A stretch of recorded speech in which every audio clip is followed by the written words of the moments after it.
Friends welcome to my channel art studio.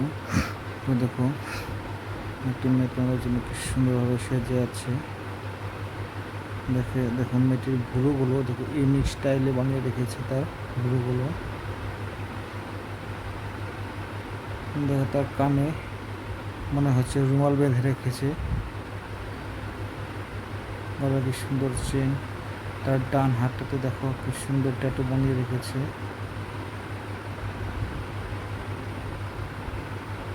Overall মেয়েটি কিন্তু দেখতে খুবই সুন্দর লাগছে। মুখটি পুরো গোলাপি হয়ে আছে। তার ব্যাকগ্রাউন্ডেও সুন্দর গোলাপি কালারের লাইটিং করে রেখেছে। তো বন্ধুরা ভিডিওটি শেষ পর্যন্ত দেখো, আশা করি তোমাদের ভালো লাগবে। তখন মেয়েটি করতে থাকে।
তো বন্ধুরা ভিডিওটি কেমন লাগলো সবাই অল্প কমেন্ট করে জানাবে। যদি ভালো লেগে থাকে তো প্লিজ ভিডিওটি লাইক করে দিবি আর চ্যানেলটি সবাই সাবস্ক্রাইব করো। আজকের জন্য ভিডিওটা এখানে সমাপ্ত করছি। আবার দেখা হবে অন্য একটা ভিডিওতে। Bye, thank you.